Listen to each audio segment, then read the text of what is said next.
അതുപോലെ പിൽക്കാലത്ത് ഇനി വരുന്ന കാലത്ത് മലയാള സിനിമ ഏറ്റവും കൂടുതൽ അറിയപ്പെടാൻ പോകുന്നത് എമ്പുരാൻ വഴിയാകട്ടെ. ആന്റണിയുടെ കൂടെ സഞ്ചരിക്കാൻ തുടങ്ങിയിട്ട് 37 വർഷങ്ങളായി. ലാലേട്ടനോട് ഒരു ചോദ്യം ചോദിക്കാൻ ഞാൻ ആളല്ല, കാരണം ഇപ്പൊ പിന്നെ ചോദിക്കാതിരിക്കുന്നല്ലോ. ഞാൻ ചിരിച്ച് കളിച്ച് സംസാരിക്കുന്നത് തെറ്റാണോ? ഏറ്റവും നല്ലതായിരിക്കും. വളരെയധികം ഞാൻ ചോദിച്ചു എത്ര നാളായി വീട്ടിൽ പോയിട്ടുണ്ട്. അപ്പൊ പറഞ്ഞു 3-4 മാസമായിരുന്നു. ഞാൻ ആ 3-4 മാസത്തിന്റെ കാര്യമല്ല പറയുന്നത്. അതേ ഈ സിനിമയ്ക്ക് വേണ്ടി അപ്പൊ ഇങ്ങനെ ഒരുപാട് പേർക്ക് നന്ദി പറയേണ്ട ഒരു സിനിമയാണ് എമ്പുരാൻ എന്ന സിനിമയെക്കുറിച്ച് കൂടുതലൊന്നും പറയുന്നില്ല, എല്ലാവരും പറഞ്ഞു കഴിഞ്ഞു. പക്ഷെ അതിനുമുമ്പ് എനിക്ക് പറയാനുള്ളൊരു വലിയ നന്ദിയാണ്, ഗ്രാറ്റിറ്റ്യൂഡാണ്. കാര്യം സാധാരണ സിനിമകൾ ഇറങ്ങിക്കഴിഞ്ഞതിന് ശേഷം അതിന് വളരെ സക്സസ്ഫുള്ളായി മാറിക്കഴിയുമ്പോൾ നമ്മൾ ഒരുപാട് പേരോട് നന്ദി പറയും. പക്ഷെ ഈ സിനിമയ്ക്ക് ഒരു പ്രത്യേകത എന്ന് പറഞ്ഞാൽ ഈ സിനിമ ഇറങ്ങുന്നതിന് മുമ്പ് തന്നെ ഒരുപാട് പേരോട് നമുക്ക് നന്ദി പറയാൻ സാധിക്കുന്നു. അതിൽ ഏറ്റവും കൂടുതൽ നന്ദി പറയേണ്ടത് പ്രേക്ഷകരോടാണ്. ഈ സിനിമയ്ക്ക് വേണ്ടി കാത്തിരിക്കുന്ന ലക്ഷക്കണക്കിന് പ്രേക്ഷകരോട് നന്ദി ഈ അവസരത്തിൽ ഞാൻ പറയാൻ. Thank you so much. കേരളത്തിൽ മാത്രമല്ല, ഇന്ത്യയിൽ മാത്രമല്ല, ലോകം മുഴുവൻ ഈ സിനിമയെ ഉറ്റുനോക്കിക്കൊണ്ടിരിക്കുകയാണ്. ഇതൊരു അത്ഭുതമായി മാറിയിരിക്കുകയാണ്. ആന്റണി പറഞ്ഞ പോലെ ഒരു സ്വപ്നമാണോ എന്ന പോലും നമുക്ക് തോന്നുന്ന തരത്തിൽ അത്രയും വളർന്നു കഴിഞ്ഞു എമ്പുരാൻ. നമ്മളൊരു സിനിമ തുടങ്ങുന്ന സമയത്ത് ഇത് ഏറ്റവും വലിയ ഹിറ്റായി മാറണേ എന്ന് പ്രാർത്ഥിച്ചുകൊണ്ടാണ് സിനിമകൾ തുടങ്ങുന്നത്. ഞാൻ സിനിമയിൽ വന്നിട്ട് 47 വർഷമായി. ഗോപാലേട്ടൻ പറഞ്ഞ പോലെ എനിക്ക് സിനിമ മാത്രമേ അറിയുള്ളൂ. ഞാൻ സിനിമയിൽ തന്നെയാണ് വളർന്നത്. കാര്യം വളരെ ചെറുപ്പത്തിൽ തന്നെ സിനിമ ഇതിലേക്ക് വന്നു. പക്ഷെ എനിക്ക് ഒരുപാട് പേരുടെ അനുഗ്രഹം കിട്ടിയിട്ടുണ്ട്. ഞാൻ വന്ന സമയത്ത് ഏറ്റവും വലിയ ആക്ടേഴ്സ് നസീർ സാറായാലും മധു സാറായാലും Thikkurissy sir, SP Pillai sir, Nedumudi മനുഷ്യൻ, ഒരുപാട് പേരുടെ സുഖമായിട്ട് അല്ലെങ്കിൽ ഞാൻ ജയൻ്റെ കൂടെ അഭിനയിച്ചിട്ടുണ്ട്. അവരുടെയൊക്കെ അനുഗ്രഹത്തോടു കൂടി ഗോപിച്ചേട്ടൻ, തമിഴാണെങ്കിൽ Sivaji Ganesan sir, Amitabh Bachchan sir, Nageswara Rao sir, Rajkumar sir, ഒത്തിരി പേരുടെ ഒരു അനുഗ്രഹത്തോടു കൂടി വന്ന ഒരാളാണ് ഞാൻ. അപ്പം അവരുടെയൊക്കെ ചിട്ടയായ ഒരു സിനിമയോടുള്ള ഒരു സ്നേഹം മനസ്സിലാക്കി ജീവിക്കുന്ന ഒരാളാണ് ഞാൻ. അതുകൊണ്ട് എനിക്ക് സിനിമ അല്ലാതെ വേറെ ഒന്നും ചിന്തിക്കാനുള്ള സമയം കിട്ടിയിട്ടില്ല, ഇനിയിപ്പോൾ ചിന്തിക്കാനുള്ള സമയമില്ല. എന്തായാലും ഞങ്ങൾ കുറേ സിനിമകൾ എടുത്തിട്ടുണ്ട്. വളരെ കാലം മുമ്പ് നമ്മൾ കലാപാനി എന്നൊരു സിനിമ എടുത്തു. അത് പാൻ ഇന്ത്യൻ അങ്ങനെയൊന്നും പറയുന്ന ഒരു വാക്കോ കാര്യങ്ങളോ ഇല്ല. മലയാള സിനിമയിൽ നിന്ന് അങ്ങനെ ഒരു സിനിമ ഉണ്ടാകുക എന്ന് പറയുന്ന അത്ഭുതമായിരുന്നു. ഞാൻ വാനപ്രസ്ഥം എന്നൊരു സിനിമ എടുത്തിട്ടുണ്ട്. അതൊക്കെ സിനിമയിലേക്ക് അത്ഭുതങ്ങൾ ഉണ്ടാക്കി കൊടുത്തതാണ്. അതിൻ്റെ സാമ്പത്തിക ഭദ്രതയെക്കുറിച്ചോ അല്ലെങ്കിൽ സാമ്പത്തിക നേട്ടത്തെക്കുറിച്ചോ അല്ല ഞാൻ പറയുന്നത്. കാരണം ആ സിനിമയോടുള്ള സ്നേഹം കൊണ്ടാണ്. അങ്ങനെ ആ ഒരു സിനിമ എടുക്കാൻ ആരും തയ്യാറാകില്ല. നമ്മൾ പലപ്പോഴും സ്വന്തമായിട്ട് സിനിമ എടുക്കുന്നത് നമുക്ക് ഇഷ്ടമുള്ള ഒരു സിനിമ എടുക്കാൻ വേണ്ടിയിട്ടാണ്. അങ്ങനെ ഒരുപാട് സിനിമകൾ എടുത്ത ശേഷമാണ് ഞാനും ആന്റണിയുമായിട്ട് ബന്ധപ്പെടുന്നത്. ആന്റണി എൻ്റെ കൂടെ സഞ്ചരിക്കാൻ തുടങ്ങിയിട്ട് 37 വർഷങ്ങളായി. 5 വർഷമാണ്. അന്ന് ചേർന്നത് മുതൽ സിനിമയല്ലാതെ അദ്ദേഹത്തിന് വേറെ ഒരു ചിന്തയുമില്ല. എങ്ങനെ നല്ല സിനിമകൾ ഉണ്ടാക്കാൻ പറ്റും, ഒരു ചെറിയ സ്റ്റേജിൽ നിന്ന് എത്ര വലിയ സിനിമകൾ. അദ്ദേഹം സ്വപ്നം കാണുന്നത് വളരെ വലുതാണ്. ആ സ്വപ്നത്തിലേക്ക് സഞ്ചരിക്കാൻ നമുക്ക് പറ്റുമോ എന്നുള്ള ചിന്തയൊന്നും ആന്റണിക്കില്ല. അങ്ങനെ തുടങ്ങി അദ്ദേഹത്തിന് അത് സാധ്യമാക്കാൻ ഒരാളെ കിട്ടി. അതാണ് പൃഥ്വിരാജ്. ഞാൻ വിശ്വസിക്കുന്നത് അതൊരു നിമിത്തമാണ്. അപ്പോൾ അതിന് ആദ്യം പൃഥ്വിയോട് നന്ദി പറയുന്നു, മുരളി ഗോപിയോട് നന്ദി പറയുന്നു, ആന്റണിയോട് വലിയൊരു നന്ദി പറയുന്നു. കാര്യം ഇതൊരു തോന്നലാണ്. അത് മെറ്റീരിയലൈസ് ചെയ്യുക എന്ന് പറയുന്നത് അത്ര എളുപ്പമുള്ള കാര്യമല്ല. അങ്ങനെ ആ തോന്നലിൽ നിന്ന് ഒരുപാട് സിനിമകൾ ഉണ്ടായിട്ടുണ്ട് ഞങ്ങളുടെ. ഇത് 34ാമത്തെ സിനിമയാണ്. 35ാമത്തെ സിനിമ ഇപ്പോൾ നടന്നുകൊണ്ടിരിക്കുകയാണ്, ഹൃദയപൂർവ്വം എന്ന സത്യനന്ദിക്കാരുമായിട്ടുള്ള ചിത്രം. എന്തായാലും ആന്റണി പറഞ്ഞതുപോലെ ഇത് ലൂസിഫറിന്റെ വിജയമാണ് എമ്പുരാൻ എന്ന സിനിമയുടെ തുടക്കം. ഇപ്പോൾ രാജു പറഞ്ഞിട്ടില്ലെങ്കിൽ തന്നെ ഞാൻ പറയാം, ഈ കഥ 3 സിനിമകളായിട്ടാണ് വരുന്നത്. കാരണം ഇവർക്ക് ഓൾറെഡി അതിൻ്റെ ഒരു കഥയുടെ രൂപമുണ്ട്, അതിനെല്ലാം നമ്മൾ തയ്യാറാണ്. തുടങ്ങുമ്പോൾ തന്നെ പറഞ്ഞത് ഈ കഥ ഒരു സിനിമയിൽ നമുക്ക് പറയാൻ പറ്റില്ല. സാധാരണ സീക്വൽസ് എന്ന് പറയുന്ന ഒരു സിനിമയുടെ വിജയം, ഇപ്പോൾ ദൃശ്യം എന്നുള്ള സിനിമ വളരെ വിജയമായിരുന്നു. അതുകൊണ്ട് ഞങ്ങൾ അടുത്ത ദൃശ്യത്തിൻ്റെ സെക്കൻഡ് പാർട്ട് അങ്ങനെ ഒരു സംവിധാനം വളരെ കാലം മുമ്പേ ഞങ്ങൾ ചെയ്തിട്ടുണ്ട്. കിരീടം ചെയ്തിട്ടുണ്ട്, അല്ലെങ്കിൽ നാടോടിക്കാറ്റിൻ്റെ സീക്വലുകൾ ചെയ്തിട്ടുണ്ട്. പക്ഷേ സീക്വലുകൾ വളരെ സൂക്ഷിച്ച് ചെയ്യേണ്ട കാര്യമാണ്. പക്ഷെ ഇത് ഓൾറെഡി നമ്മൾ പറഞ്ഞു കഴിഞ്ഞു, ഞങ്ങളിങ്ങനെ 3 സിനിമ ചെയ്യും. എങ്ങനെ? ഇതിൻ്റെ സക്സസ് അനുസരിച്ചാണ് അടുത്ത സിനിമ. അങ്ങനെ ലൂസിഫറിൻ്റെ 50-ാം ദിവസം നമ്മൾ പറഞ്ഞു ഞങ്ങൾ അടുത്തൊരു സിനിമ ചെയ്യാൻ പോവാണ് എമ്പുരാൻ. അന്ന് ഇത് എത്ര വലിയൊരു സിനിമയായി മാറുന്നൊന്നും നമുക്കറിയില്ല. ഇപ്പം നമ്മൾ പറയുന്നു എമ്പുരാൻ്റെ അവസാനം നമ്മൾ പറയുന്നത് ഇതിനൊരു 3rd പാർട്ടുണ്ട്. അത് എമ്പുരാൻ എന്ന സിനിമയുടെ സക്സസ്സിനെ അനുസരിച്ചിരിക്കും. കാര്യം അത് ഇതിലും വലിയൊരു സിനിമയായിട്ട് മാറാൻ സാധ്യതയുള്ള സിനിമയാണ്. അങ്ങനെ സംഭവിക്കട്ടെ. എന്തായാലും ഈ സിനിമയുടെ ഒരു 2 വർഷത്തെ പൃഥ്വിരാജ് സിനിമകൾ മാറ്റിവെച്ച് അഭിനയം മാറ്റിവെച്ച് അദ്ദേഹത്തിന് ചെറിയൊരു ആക്സിഡൻ്റ് ഉണ്ടായി. എല്ലാം കണക്കിലെടുത്തുകൊണ്ട് ഞാൻ പറയാതെ 2 വർഷം ഈ സിനിമയ്ക്ക് വേണ്ടി ലൊക്കേഷനുകൾ അന്വേഷിച്ചായിരുന്നു. അതിൻ്റെ കൂടെ സഞ്ചരിച്ച ഒരുപാട് പേർക്ക് നന്ദി പറയാൻ ഈ അവസരം ഞാൻ ഉപയോഗിക്കുകയാണ്.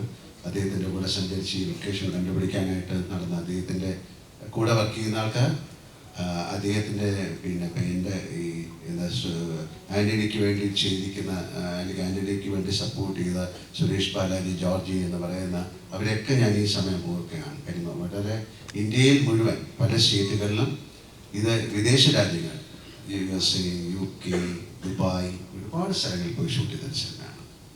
കാരണം ആ സിനിമയ്ക്ക് അത്രയും അങ്ങനെ ചെയ്താലേ ഈ സിനിമ നന്നാവുള്ളൂ. അതനുസരിച്ചാണ് ഞങ്ങൾ സിനിമ ചെയ്തിരിക്കുന്നത്. പലരും ചോദിക്കും ഈ സിനിമയുടെ ബഡ്ജറ്റ് എന്താണ്? ഞങ്ങൾ പറയുന്നില്ല. കാര്യം ആ സിനിമയുടെ ബഡ്ജറ്റ് അതിൻ്റെ മേക്കിങ്ങിലാണ്. അല്ലാതെ ഇത്ര രൂപയ്ക്ക് ഈ സിനിമ എടുത്തു എന്ന് പറഞ്ഞാൽ വലിയ സിനിമയാകില്ല.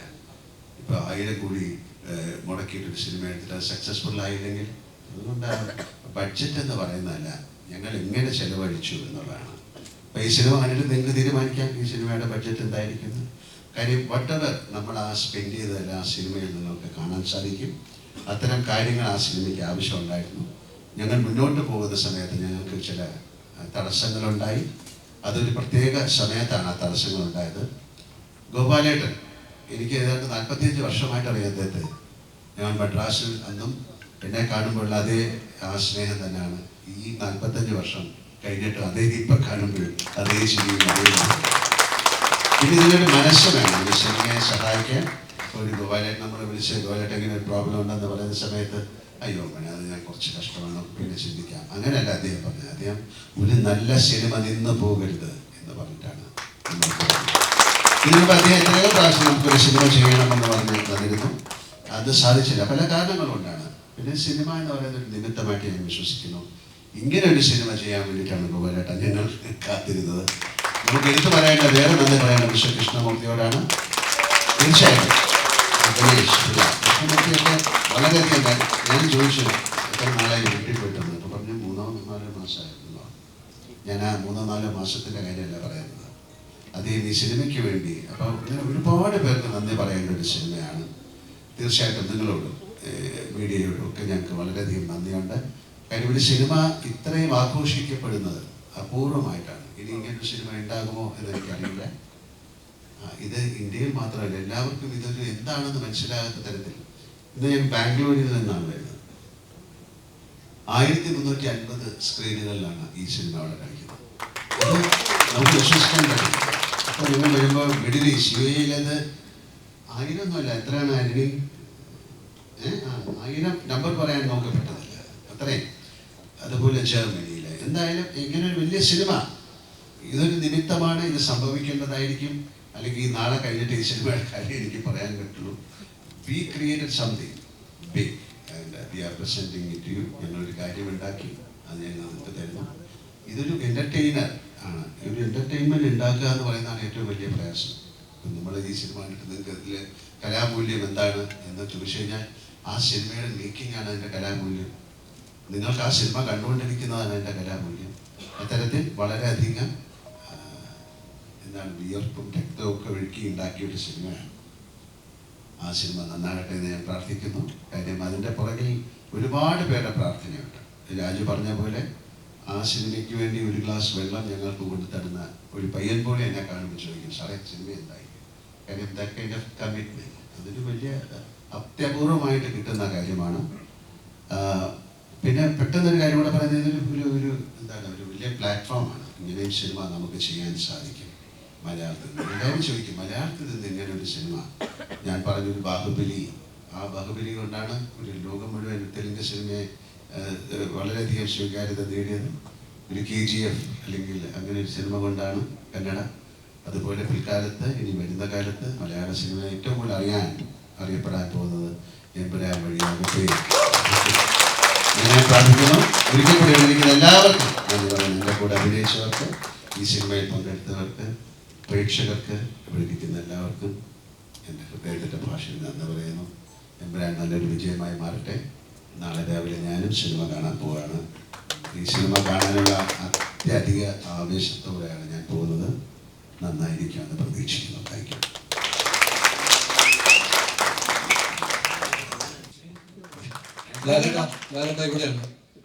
ഇവിടെയാണ് ചോദ്യം. ഇപ്പൊ ഇന്ത്യയിലൊട്ടാകെ നടന്ന പ്രൊമോഷൻ കഴിഞ്ഞപ്പോൾ കേരളത്തിലെത്തിയിരിക്കുകയാണ്. ഏറ്റവും ലാസ്റ്റാണ് കേരളത്തിലെത്തിയിരിക്കുന്നത്. പക്ഷെ നമ്മൾ കണ്ട കുറെ പ്രൊമോഷനിൽ ഓരോ ഇന്റർവ്യൂവിലും ലാലേട്ടന്റെ ചിരിയും കളിയും തമാശകളും കണ്ടു. ഒത്തിരി ടെൻഷൻ അടിച്ച് ഇവിടെ ആന്റണി പെരുമ്പാവൂർ ഒരു പ്രൊഡ്യൂസർ ഇവിടെ ഇരിപ്പുണ്ടായിരുന്നു. ആ സമയത്തൊക്കെ ഡെയിലി രാത്രി നിങ്ങൾ കോൾ ചെയ്യുമായിരുന്നു. എപ്പോഴും നിങ്ങൾ ഷെയർ ചെയ്തുകൊണ്ടിരുന്ന എന്തായിരുന്നു? അത്ര എൻജോയ് ചെയ്ത ഏറ്റവും നല്ല ഇന്റർവ്യൂ ഏതായിരുന്നു ലാലേട്ടൻ?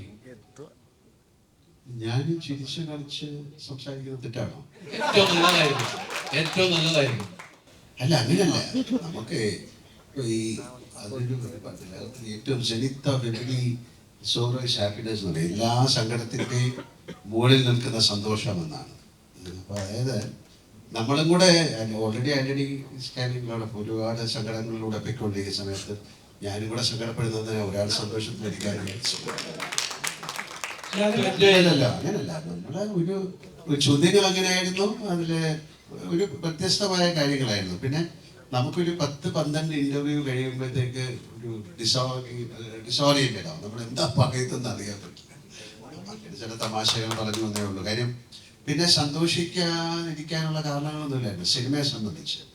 ബാക്കി വേറെ കാര്യങ്ങളൊക്കെ ഉണ്ടാകും. എമ്പുരാൻ എന്ന സിനിമയെക്കുറിച്ച് ഞങ്ങൾക്ക് വലിയ സന്തോഷിക്കാതിരിക്കാനുള്ള കാരണങ്ങളൊന്നുമില്ല. ഒരുപാട് കാരണങ്ങളൊക്കെ ഉണ്ടായി കഴിഞ്ഞു. ഞങ്ങൾക്ക് ഷൂട്ടിങ്ങിന് ഒരുപാട് കുഴപ്പങ്ങളുണ്ടായി. എന്ന് പറഞ്ഞാൽ ഷൂട്ടിങ്ങിൻ്റെ വെതർ, ക്ലൈമറ്റ്, അതിൻ്റെ ലോജിസ്റ്റിക്സ്, യാത്രകൾ, അത് എടുക്കാനുള്ള ബുദ്ധിമുട്ട്. പക്ഷെ അതെല്ലാം വൃത്തിക്ക് എന്താ വേണ്ടത് അത് തന്നെയാണ് നമ്മൾ ഈ സിനിമയിൽ ചെയ്തിരിക്കുന്നത്.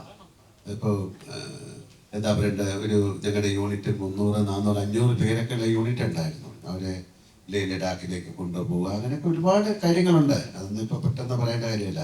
നമുക്ക് വളരെ സന്തോഷമായിട്ടിരിക്കാം.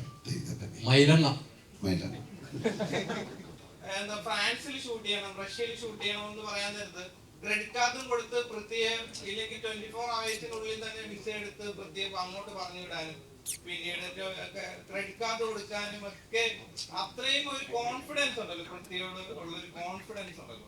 അത് എന്തുകൊണ്ടാണ് ആ ഒരു കോൺഫിഡൻസ് തോന്നുന്നത്? ഇപ്പൊ നേരത്തെ പറഞ്ഞ പോലെ അത് എന്തുകൊണ്ടെന്ന് ഈ സിനിമ പോയി കണ്ടാൽ മനസ്സിലാവും. പിന്നെ വേറെ കാര്യമുണ്ട്. ഈ സിനിമ എടുത്ത് സക്സസ്ഫുൾ ആക്കിയാലേ അടുത്ത സിനിമ എടുക്കാൻ പറ്റും. ക്രെഡിറ്റ് കാർഡൊക്കെ കൊടുക്കാന്ന് പറഞ്ഞു കഴിഞ്ഞാൽ അത് ഇങ്ങോട്ടും തരാറുണ്ട്. അത് കാരണം കൊടുത്തു വിടുന്നു. അവിടെ ഞാൻ കൊടുക്കണമെന്നില്ല, പുള്ളിയുടെ തന്നെ സ്വന്തം കാർഡ് എടുത്താലും ചെലവ് ചെയ്തോളൂ. അല്ലടാ, പണ്ട് പറഞ്ഞത് എനിക്ക് എന്റെ പിള്ളേരുണ്ടടാ എന്ന് പറഞ്ഞിട്ടാണ്. ഇന്നിപ്പോ കഴിഞ്ഞ ഒരാഴ്ചയായിട്ട് നോക്കിക്കഴിഞ്ഞാൽ ആ പിള്ളേരാണ് ഫുൾ പവർ ആയിട്ട് ഇറങ്ങിയിരിക്കുന്നത്. ആ ആരാധകരോട് ആരാധകരെ കുറിച്ച് നമുക്ക് പിള്ളേരുണ്ടെന്ന് വീണ്ടും പ്രൂവ് ചെയ്ത ഇന്ത്യക്കല്ലേ അല്ലേ? അവരോട് എന്താ പറയണ്ടേ? ഞാൻ തുടങ്ങിയത് തന്നെ വലിയൊരു നന്ദിയോടല്ലേ. ആ പിള്ളേരും നമ്മുടെ കൂടെ നിൽക്കട്ടെ. അവസാനമായിട്ട് നമുക്കൊരു ഗ്രൂപ്പ് പിക്ചർ എടുത്താൽ